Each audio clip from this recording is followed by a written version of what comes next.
एक प्रश्न उठा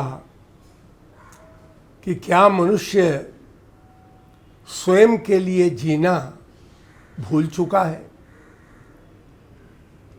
दरअसल एक सज्जन ने आज प्रश्न उठाया कि कल का कार्यक्रम मैंने देखा, उसमें बहुत अच्छी बात बताई गई, जीवन जीने की विधि की जानकारी दी गई, लेकिन मैं बड़ा उलझन में पड़ गया हूँ। आपकी बात सुनने के बाद मैं बड़ा ही उलझन में पड़ गया हूँ कि मैं क्या करूँ। मेरे भाई, उलझन का तो प्रश्न है, क्योंकि जीवन भर आप इसी तरह उलझते रहे हैं। आपके पास कोई क्लियर कंसेप्ट नहीं है। आपके पास जो सबसे महत्वपूर्ण चीज है आपका जीवन, उसके संबंध में कोई भी कंसेप्ट आपके पास नहीं है।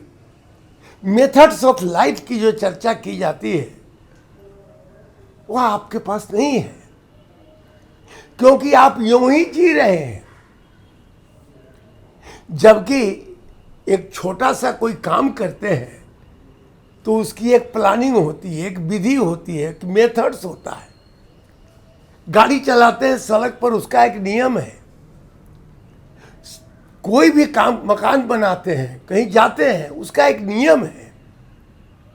लेकिन आप स्वयं सोचें, क्या आपके जीने का कोई नियम है?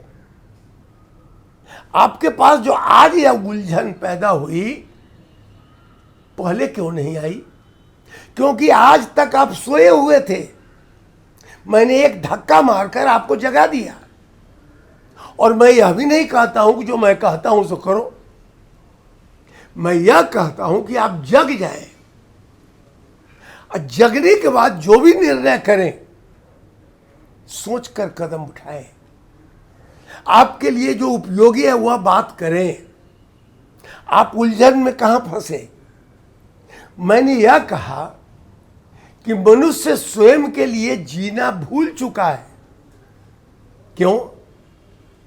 एक ही कारण है कि बचपन से लेकर जवानी बुढ़ापा तक आपको एक ही बात हमारे शास्त्रों में भी कही गई, हमारे बुजुर्गों ने कही, सब मित्रों ने कही, सब लोगों ने कही, परोपकार करो, दूसरों के लिए काम हो, दूसरे के जीवन में कुछ काम आ जाओ। या जो दूसरा आपके ऊपर चढ़ता चला गया, या दूसरा जो आपके व्यक्तित्व को निगल गया, आपका अपना व्यक्तित्व नष्ट हो चुका है। आप तो है ही नहीं। अब कहां है सो बताइए? परिवार में है, समाज में है। आपके होने का कोई अर्थ है क्या? मैंने एक जगह कहीं पढ़ा कि एक सज्जन ने कहा था कि डोंट इग्नोर मी, मुझे आप इग्नोर न करें। मैं इतना महत्वपूर्ण व्यक्ति हूं कि आप मुझे इग्नोर न करें। क्या आप इस स्थिति में हैं कि लोग आपको इग्नोर न करें? क्या इतने महत्वपूर्ण हैं आप? आपका महत्वपूर्ण होना कहीं नहीं है। आप तो हैं ही नहीं। जो कुछ भी आप हैं वो तो दूसरा है। आपके ऊपर लेयर चढ़ा हुआ है। दूसरा जो पदार्थ है, दूसरा जो व्यक्ति है, उसका लेयर आपके ऊपर चढ़ गया। इसलिए आप अपना भूलते चले जा रहे हैं। आपका होना कोई महत्वपूर्ण बात नहीं है। सब कुछ आप विस्मरण में चले गए हैं। आपको लोगों ने आपको कहा दूसरों के लिए जियो। हमने जीना शुरू कर दिया। दूसरों की भलाई करो, हमने करना शुरू कर दिया। दूसरों के लिए काम करो, दूसरों के लिए जन कल्याण करते रहो, हम लोगों ने करना शुरू कर दिया।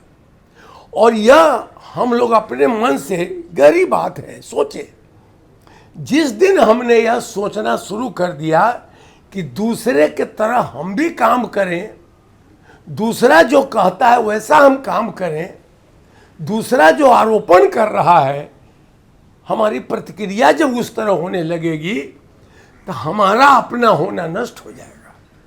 हम तो है ही नहीं। इसलिए हम स्वयं में जीना भूल चुके हैं। हमें याद नहीं है कि मुझे अपने लिए भी जीना है। सांस लेते हैं, घर में जाते हैं, बाहर जाते हैं, सड़क पर जाते हैं, दूसरों को बचा के साइकिल चलाना। मैं कहता हूं कि दूसरों को बचा के साइकिल चलाओ, दूसरे को बचाकर गाड़ी चलाओ, सब कुछ दूसरों के ध्यान में रखकर, तो अपने ध्यान कैसे रखें? क्या उसको ऐसा नहीं कहा जा सकता कि अपने बच के चलो? हम दूसरों को बचाने की बात करें। अब आपने देखा, मैंने उदाहरण दिया था हवाई जहाज। एयर होस्टेस आती है और कहती है कि पहले आप अपनी सुरक्षा कर लें, फिर दूसरों की मदद करें। मैं यही चाहता हूं, जिस दिन यह हमको स्मरण हो जाएगा कि हमारा होना भी महत्वपूर्ण है, हम भी इस परिवार के सदस्य हैं, हम इस समाज के व्यक्ति हैं, हम इस राष्ट्र के व्यक्ति हैं, उस दिन हमारा महत्व बढ़ जाएगा। लेकिन विस्मरण होता चला जा रहा है सब कुछ। परिवार में भी हम कहीं नहीं हैं, पति पत्नी के बीच, माता पिता के बीच, बाप बेटे के बीच हमारा अस्तित्व तो है ही नहीं। हम तो 0 पॉइंट का बल्ब है। मैंने इसीलिए यह प्रश्न उठा दिया कि क्या मनुष्य स्वयं के लिए जीना भूल गया? प्रत्येक काम वो दूसरे के लिए कर रहा है। कपड़ा पहनता है दूसरों के लिए, भोजन करता है दूसरे की पसंद से, साइकिल खरीदता है, गाड़ी खरीदता है दूसरे की पसंद से, मकान बनाता है दूसरे की पसंद से। यह दूसरा जो हमारे ऊपर चढ़ चुका है। और एक बात आप ध्यान रखिएगा, आप जो चीज भी सोचना शुरू कर देते हैं वो ऐसा होना शुरू कर जाते हैं। अब देखिए ना, लोग क्या कहते हैं, लोग क्या कहेगा? आप कोई काम करते हैं, कोई कहेगा कि आप यह काम कर लीजिए, तुरंत आप कहते हैं लोग क्या कहता है? You are just like a football. मतलब कि जो दूसरा व्यक्ति जो भी कह रहा है, you are being guided by the others. दूसरे लोग आपको नियंत्रित कर रहे हैं। रिमोट उसके हाथ में है, आपके हाथ में नहीं है। इसीलिए आप विचार करिएगा कि क्या आपका कहीं अस्तित्व दिखता है? क्या कभी आप अपने लिए कुछ करते हैं? क्या अपने लिए गीत गाते हैं, मुस्कुराते हैं, नाचते हैं? क्या अपने लिए अपनी पसंद का भोजन करते हैं, अपनी पसंद का कपड़ा पहनते हैं, अपनी पसंद का व्यापार करते हैं, अपनी पसंद के लोगों से मित्रता करते हैं? ऐसा है क्या? अगर हम अपनी पसंद से कुछ करते होते तो हम कहते कि हम लोग अभी जीना भूले नहीं हैं। लेकिन हम लोग तो दूसरे के ओपिनियन से चल रहे हैं। आजकल तो आदमी सिकुड़ के नष्ट हो गया, छोटा हो गया, उसका अस्तित्व ही खत्म हो गया। एक बड़ी अच्छी पंक्ति मुझे याद आती है। किसी ने कहा, कब साथ निभाते हैं लोग, कब साथ निभाते हैं लोग, आंसुओं की तरह बिछड़ जाते हैं लोग। वह जमाना और था जब दूसरों के लिए रोते थे लोग। वो जमाना और था जब दूसरों के लिए रोते थे लोग। आज तो अपनों को रुलाकर मुस्कुराते हैं लोग। यह जमाना याद रखें। महाकवि जयशंकर प्रसाद की कामायनी पढ़िए और उसमें लिखा है, मनु ने अपने मन की बात कही, औरों को जीने दो। ठीक है, मैं मानता हूं दूसरे को भी जीना महत्वपूर्ण है, लेकिन मेरा भी जीना महत्वपूर्ण है। मैं महत्वहीन व्यक्ति नहीं हूं। Please don't ignore me. आप मुझे रिजेक्ट नहीं कर सकते हैं। मेरा अस्तित्व है यह समाज में। मैं स्तंभ हूं, मैं प्रकाश स्तंभ हूं। और यह दृष्टि जिस दिन हो जाएगी तो भगवान बुद्ध की वह वाणी याद आएगी, अपदीपो भव, तुम अपना प्रकाश स्वयं बनो। यह जो हमारी दृष्टि है यह होनी चाहिए। हम तब यह कह सकते, उद्घोष कर सकते हैं, जब मैं स्वयं के लिए जीता हूं। मैं डिक्टेशन लिखा सकता हूं, मुझे डिक्टेशन मत लिखाओ। मैं कार्बन कॉपी नहीं हूं। मैं किसी के पीछे पीछे चलने वाला नहीं हूं। और इसीलिए मैंने एक बार सूक्ति लिखी थी, बड़ों का अनुकरण नहीं, उनका नेतृत्व करो। मैं तो आमंत्रित कर रहा हूं ऐसे वीर पुरुषों का, जिन लोगों ने कहा वीर भोग्या वसुंधरा। वीर पुरुष इस संसार में राज्य करते हैं, लेकिन कायरों के लिए नहीं है। अगर आपका अस्तित्व ही समाप्त हो गया, आप कहीं हैं ही नहीं, तो नेतृत्व क्या करेंगे? आपके जाने के बाद, याद रखिए, आपके जाने के बाद क्या कोई व्यक्ति आपको याद रखेगा? मैंने घोषणा की कई बार, आई वॉन्ट टू, मैं ऐसा करना चाहता हूं, I want to survive after my departure. यह कैसे होगा? यह तो तब होगा जब वह व्यक्ति वीरजवान हो, कीर्तिवान हो, यशस्वी हो, दीर्घायु हो और शौर्यपूर्ण जीवन व्यतीत करता हो।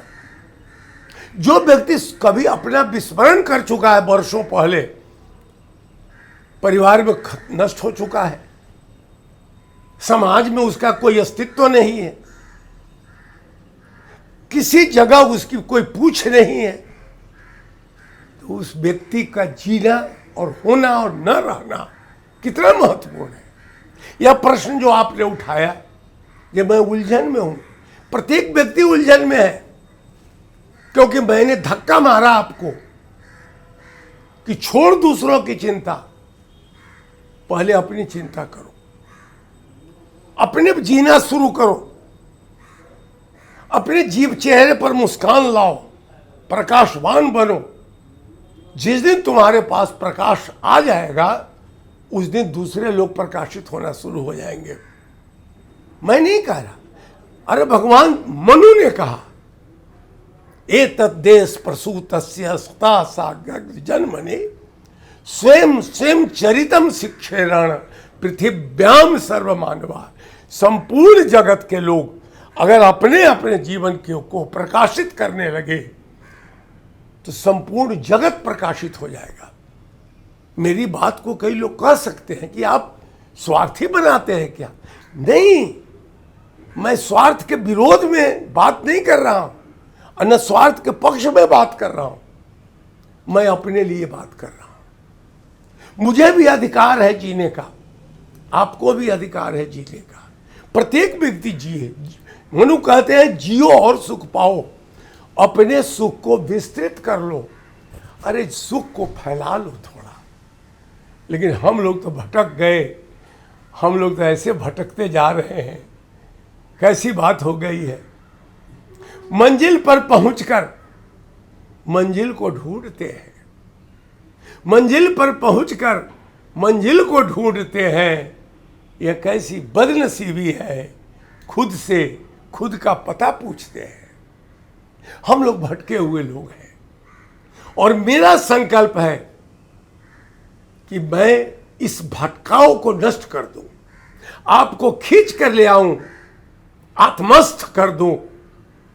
भगवान श्री कृष्ण ने गीता में लिखी, कुटस्थ भव, कुटस्थ शब्द का प्रयोग उन्होंने किया, मतलब सेल्फ सेंटर्ड।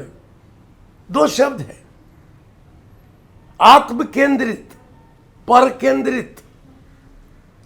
मैं सेल्फ सेंटर्ड होने की बात कर रहा हूं, पर सेंटर्ड नहीं, अदर सेंटर्ड नहीं। जिस दिन आपके पास यह उद्बोधन हो जाए, जिस दिन आप स्वयं प्रकाशित हो जाए, उस दिन आप देखेंगे कि आपके प्रकाश से पूरा समाज, परिवार, सभी बाल बच्चे सब प्रकाशित होने लगेंगे। कहने की जरूरत नहीं पड़ेगी। लेकिन पहले हम प्रकाशित हों, पहले हमें बोध तो हो जाए कि मैं, रामधारी सिंह दिनकर ने एक कविता लिखी, तुम एक अनल कण हो केवल, छोटी सी सलाई की तिल्ली, देखिए कहते हैं दिनकर जी, तुम एक अनल कण हो केवल, छप्पर तक जा सकते उड़कर, ज्वाला अनंत फैला सकते, तुम छोटी सी चिंगारी भी। एक छोटी सी चिंगारी भयंकर तूफान, अग्निकांड कर सकता है। हम वही चिंगारी बनाना चाहते, इग्नाइट करना चाहते, आपकी ऊर्जा को तिल्ली मारना चाहते हैं, ताकि आप स्वयं आशावान होकर ऊर्जावान बनकर खड़े हो सके समाज में, और अपनी ऊर्जा से संपूर्ण विश्व को आनंदित कर दे। मैं उस व्यक्तित्व की कल्पना करता हूं। गोस्वामी तुलसीदास जी ने लिख दिया, स्वांतः सुखाय रघुनाथ का था।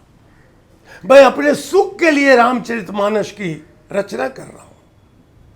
क्या उनका व्यक्तिगत सुख था? नहीं, उनका सुख सार्वभौम बन गया, सार्वजनिक बन गया। तब आज लोककंठ बन गया रामचरितमानस का श्लोक।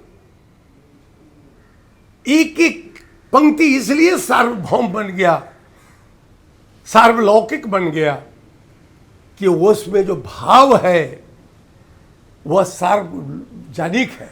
परहित सरिस धर्म नहीं भाई, पर पीड़ा सम नहीं अधमाई। मैं उसकी बात कर रहा हूं। मैं केवल यह नहीं कहता कि दूसरे की मदद करो या ना करो, यह आपके मैटर है। मैं केवल इतना कहना चाहता हूं कि आप अपने लिए कब जिएंगे? क्या आपने अपना सांस के लिए कोई स्थान छोड़ा? आपकी सांस के लिए कोई स्पेस है क्या परिवार में? आखिर दूसरे प्रत्येक व्यक्ति तो आपके स्पेस में घुस चुका है।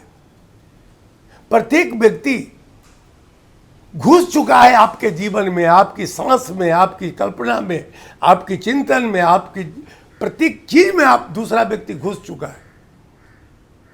मैं चाहता हूं आपको स्वतंत्र बनाकर रखूं।